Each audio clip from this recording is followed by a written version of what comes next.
Hey, church, it's Sam, And Josh. and we're here with another episode of Afterthought discussing Josh's sermon from yesterday, which was amazing. Thank you. Out of Matthew 25, the parable of the 10 virgins, 5 being wise, 5 being not so wise. Foolish. So essentially, 5 have oil in their lamps, 5 don't. When the bridegroom is delayed, they all kind of go to sleep, and then when the midnight cry happens and the bridegroom's here, the 5 that have not stored up oil try to get oil from the wise ones, and the wise ones are like, sorry, we can't give you any, or else we won't have enough. Yeah. So they go to the marketplace to buy some. And while they're in the marketplace, the bridegroom comes, the party starts, the doors are shut, and the foolish virgins, they miss the boat. They miss it completely. So you talked, I want to cover a few points from the message, but one of the things you kind of honed in on, and we talked about this a little bit last week, that Awaken Network podcast about weaponizing the waiting. Yeah. But in verse 5, when it says, but while the bridegroom was delayed, they all slumbered and slept. So, like, what are you doing in between, in the in-between, I guess? So speak to maybe how you've dealt with that in-between phase in life, how a lot of us tend to deal with it, and maybe how we should deal with it. Yeah. Well, what I think before we get into that, what's interesting about this verse right here, as the bridegroom was delayed, they all became drowsy. Again, and I think if we're going back to the reason he's talking about this parable is his impending return. And he's saying, not some of you are going to experience the delay and others are not. It's everyone is going to experience this delay. And so I think in light of that, we all need to recognize, just like we all recognize that there's suffering on this side of heaven, we're all going to experience delays in our life, or delays and experience waiting, whether it's Christ's return, which we're all experiencing that, or again, as I spoke to yesterday, just maybe some promises that God has spoken into your life, and it may not go according to your time schedule, and you have to be okay with that. And so what do you do in the waiting? What does that look like, and how do you basically, I don't like this word endure, but how do you endure through the waiting? Because endure comes with kind of a negative connotation. Well, I think, to maybe put another analogy into this story, I think about, hurricane season. And when you know a hurricane's coming, you go and stock up on all the toilet paper or, fill up all your cars with gas, you get all the things. And then some people don't. Yeah. You all have to endure the hurricane together. Yeah. But the way you are enduring it probably looks a lot different. Looks a lot different. And then you're showing up at your neighbor's house, knocking on the door. Yeah, some of you have generators, Yeah. some of you don't. Yeah. I know for me, a few years ago, when that snowpocalypse happened in 2021, we don't have a generator at our house, and our house was 41 degrees inside. We were huddled around our fireplace. Yeah. But even then, we had enough firewood to keep the fireplace going. But some people in our neighborhood had neither generator nor firewood. Yeah. And so that idea of we're all going through this together, we're all going through the delay together. We might all do the slumber and sleep thing together. But there's a preparation that some of us have on the front end to where whenever the midnight cry happens, Exactly. we're ready. Exactly. Yeah. And I think, and so going back to what is, in your analogy, what is the firewood that kept you warm during the time that you were delayed in your electricity coming back on? And so what I spoke to yesterday was just this idea that in order to endure the delay and to do it in a way that is honoring to God, where you are living a faithful and obedient life, that faithful and obedient life only comes from spending time with Him. And I know we harp on this a lot at Restoration. It's the crescendo of every Afterthought episode. Is the secret place. So we talk about it every single week. But man, if we're going to disciple people into relationship with Jesus, it can't be borrowed from you or I. It can't be whatever preacher is talking on Sunday morning or whatever pastor is giving a message and whatever, ministry that we have in our church. Those are all great as far as encouraging people to do those things. But at the end of the day, it comes down to responsibility of the person to spend time with Jesus in the secret place. Yeah. I keep thinking of all these different analogies to lay on top of this, but Yeah. it's like, you can go to the gym 2 or 3 times a week, but if you're eating a bunch of garbage, that phrase, it's like 6 packs are made in the kitchen. Yes. Like you I can't, know it well. you cannot work a bad diet.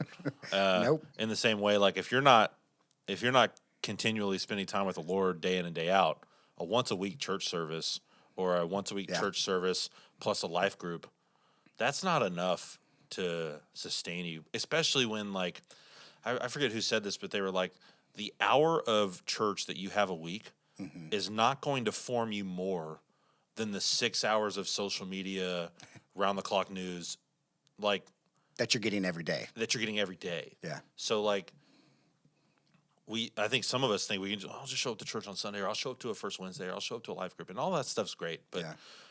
if you're showing up to that stuff, but you're not actually doing anything like on your own, you're not cultivating that secret place with the Lord, you're not getting enough sustenance to grow. Right. Exactly. You're not going to get a 6-pack in the Spirit. You're not. And I feel like the analogy was a little bit jaded towards me. I didn't- Everyone calls me the Snack Panther, and they're saying, hey, if you would just get your diet under control, you Yeah. would be amazing. So, no, but yes, you can't, just like that, you can't outwork a diet, or you can't outwork a bad diet. You can't get everything you need as far as a relationship with Jesus goes on Sunday morning, because, again, you're basically just riding off the coattails of whoever is sharing that message. They've done all the preparation that week. They've spent time in the Word. They've spent time with the Lord to share it with you as an encouragement. But it is your responsibility to then take it and say, okay, now how does this work in my life? And what does the Lord want to show me when it comes to my own personal life when it's this passage? So that kind of takes us into the next part of the passage where they're like, hey, the bridegroom's right around the corner. Give us some of your oil. Yeah. And, this is kind of a trope in, I think, American church, but a lot of times husbands get dragged to the church by their wives. Yeah. A lot of times we can go to conference, or maybe you go to men's advance. We're all hoping that, this one thing's going to fix me or whatever. But really it's this idea of all that stuff's great, but that stuff's just supposed to be a launch pad into the secret place life. It's not supposed to be a supplement. Right. So how do you transition from somebody who's like, okay, I'm just coming to church on Sunday, I'm relying on the fact that my wife has a good prayer life, to being someone who is like, no, I'm taking ownership of my own spiritual walk, and I want to start getting oil for myself? Yeah. I mean, it's a great question. I think the first place I would start is stop comparing myself to my spouse. And the more you compare yourself, whether it's your spouse or other people, the more you will shame yourself into not wanting to try it all. And so I think stop comparing ourselves. And one thing that I love, John Mark Comer says it, especially when he's talking about Sabbath, is start where you are. So if you've never spent time in the secret place, start where you are. If it's 5 minutes while you're driving in the car listening to the Bible, that's a good place to start. And it may not be you necessarily talking back and forth and listening to God and talking to him, but at least you're allowing the Word to wash over you. And so I really encourage people to start where they are. Don't try and bite it all off in one bite. It's like, I'm not going to spend an hour in the secret place in the morning, and then I'm going to, have prayers on my lips all day long. Yeah. I'm going to recognize that there is a growing to this. I remember when I got home from church camp in high school one year, they had like this challenge that your quiet time needs to be an hour. Yeah. And I remember sitting in my room, like looking at the clock, going like, it's been 15 minutes, and I feel like I've been in here for an eternity. But now I finished the hour, but by that point, it became like a matter of willpower. Yeah.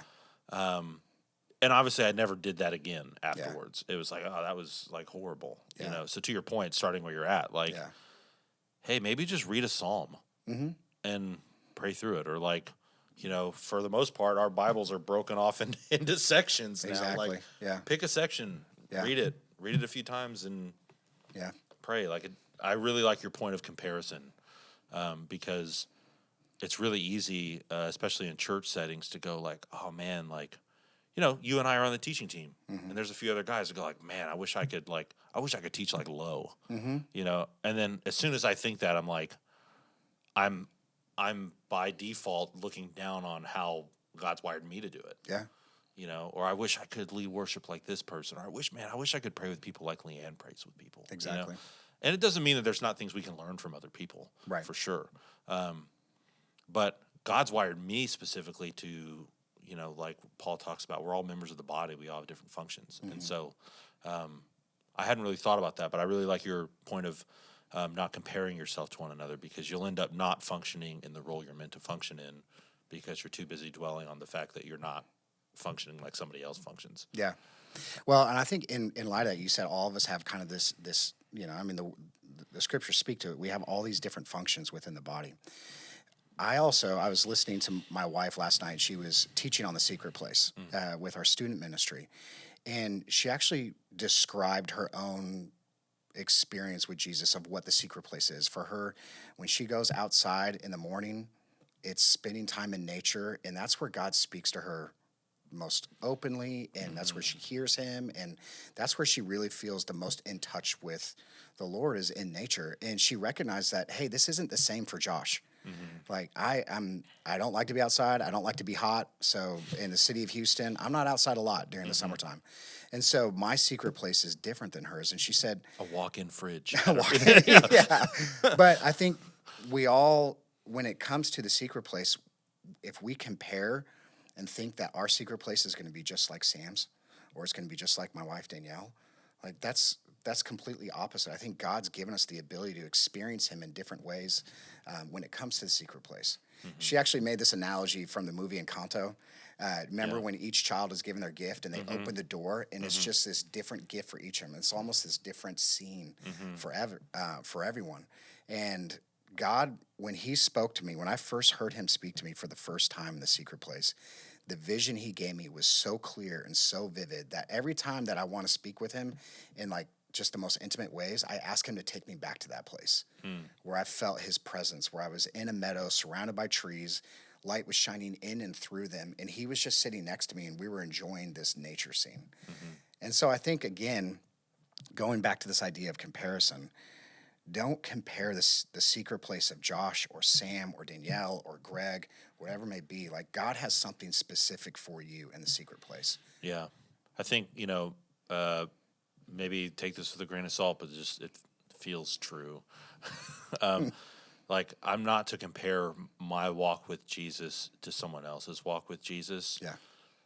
Like, if anything, I want to compare my walk with Jesus to what my walk with Jesus was like a year ago. Oh, and yeah. go like, hey, like, just like in marriage, like, comparing your marriage to someone else's marriage is probably not a healthy thing to do. Right. But comparing your marriage to how your marriage was a year ago. Yeah. And just seeing like, hey, we're growing in deeper intimacy, like closer connection, all of those open communication, all that sort of stuff. But it's easier because there's a million opportunities to compare yourself to other people. And Exactly. especially, in ministry, you're seeing other people's gifting, and it's insecurity is just like always around the corner. Always. But yeah, that's great. Let's see. So there's a part at the end, verse 11, where we hear kind of a similar thing to Matthew 7. Yeah. At least it seems that way. Even the Lord. Yeah. And he says, assuredly I say to you, I do not know you. And you talked yesterday about we do a lot of religious activities, but apart from the secret place, apart from having oil in your lamp, a lot of that stuff's just kind of considered wickedness. Yeah, he says he says lawlessness or disobedience. Yeah. In Matthew 7. Yeah. I don't know if I have a ton to say about that. I just think it's worth pointing out that like our so much of the last few weeks of the messages have been like, hey, the outside's not matching the inside here. Like, and it's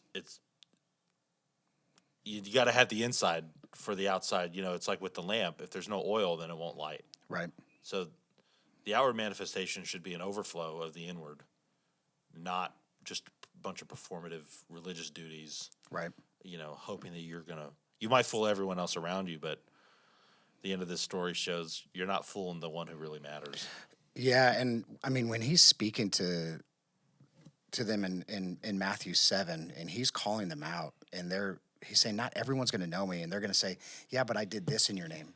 Cast out demons, prophesied. And we look at those as lofty ideas, like, oh my gosh, they're doing these things in the name of Jesus, and yet he still says they don't know them. And then yet we look at cultural Christianity today, and we want to say, but God, I went to a church service, I attended a life group, I served in this ministry, and he's still going to say, yeah, but I didn't know you. Yeah. You did all these things, and yet you had no relationship with me. Why would you do that? So would you say it's fair to say that we're looking at checking a lot of boxes, we're looking at doing a lot of activities, but we maybe don't pay attention to whether or not we're actually bearing fruit? And by fruit, I mean like the fruit of the Spirit. Yeah. Fruits of the Spirit. Just fruit. I know Greg hates that. Just fruit. But I think about that a lot too, like, leading worship a lot during the weeks, sermon prep, all that kind of stuff.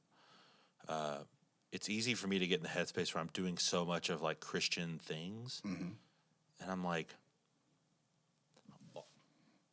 are all the things that I'm doing actually seeping down into transforming my heart? Or am I entering into this sort of relationship with the world around me where I can sing songs, quote verses, preach messages or whatever, and it be totally devoid of like actual transformation? Like, it's the stereotypical, the Christians who go to your restaurant are the worst customers all day, or like, you can be 60 years old, been a believer, one of the people who always go to the prayer meetings, but you're also like a hyper passively aggressive, manipulative, gossiping, unforgiving person. And it's like, wait a minute. Ouch. Yeah. It's like, it's not a great person. no, it's like, but there's like this gap. There's right? I mean, you spoke to that previously. Like there's this gap in our lives where we say what we want to be and how we actually are. Yeah. And in the middle of that gap is the embrace of us trying to disciple into this way of living Jesus, living like Jesus. We want to be a part of the bridal party, Yes. but we don't want to have oil in our lamp. Or we don't want to do the things necessary to get oil in our lamp. Right. And eventually there will be a moment where what we don't have matters. Yeah. So it was very sobering, I think, the message yesterday, which I think is indicative of the response that we saw both at 9 a.m. and particularly at the 11 a.m. as well. Yeah. I think, just back to this, going back to the idea of waiting and truly, truly, I did not know you. You mentioned something just now where you said, I'm hoping that these things are seeping in and transforming me. I'm doing these things, whether it's attending Sunday or serving or whatever. But at the end of the day, I think what he's getting at in this passage is that intimacy with Jesus is what is actually going to inform how you do these things. It's not an out. It's not an outward in, it's an inward out. And so it's like, as my cup is filled, it is then overflowing into what I can do for others or what God's actually calling me to do. He may not even be asking you to serve in a certain ministry, and yet you're just doing it because you feel like you need to prove yourself to someone. And so listening and obediently and faithfully spending time with Jesus and allowing him filling your cup to overflow into other areas, I think is the key to this. Yeah. That's what's going to lead to a faithful and obedient life, so that when the door is opened, he sees your face, he recognizes you, and doesn't shut it because he says, I don't know you. He says, welcome into the marriage feast. So yeah, it is sobering. And I think, again, the message was kind of two-pronged yesterday, where it was, hey, we're talking about Jesus' impending return. We don't know when that is. Like, we've clearly talked about that over the last few weeks. We don't know when he's returning. So let's stop trying to guess. Yeah, thank God he didn't come back last week. Yeah. But so we don't know when he's coming back, but we still have this expectation of staying ready. It's the expectation of how we as followers of Jesus are supposed to live on this side of heaven. Yeah. And I think a lot of us are experiencing suffering and brokenness in our lives, and there's a waiting that's taking place in many areas. I mean, yesterday, the 11 a.m. service, it was very special. But the amount of people that came forward with real hard things that were going on in their lives, people that are struggling because they have been waiting to have a child for 10 plus years, people that have wayward children for over 20 years, people that are waiting for physical healing, broken relationships. I mean, the list goes on. And then there's people that don't even know who Jesus is coming forward and being like, I want to know him. Yeah. And so there was this overwhelming response to, I recognize that in the waiting, I am drifting towards disobedience. I'm drifting towards doubt, and I want to come back to him because he is the safest place for me. Because if I don't come back to him, I'm going to take control. That's never good. And we saw in the scriptures yesterday, over and over and over again, anytime that someone is in the delay, as soon as they take control, it leads to destruction. Yeah. So. That's kind of one of the overarching narratives of the Old Testament, is the in between the promise and the fulfillment when you take matters into your own hands. Absolutely. Not a great move. It isn't. It isn't. But it's one we're all tempted with all the time. Yeah. Well, church, I hope this podcast has given you a lot of food for thought. I hope it's been convicting, but also encouraging and equipping. Josh, thanks for the message yesterday. Yeah, my pleasure. Thank you. Church, we'll see you next week.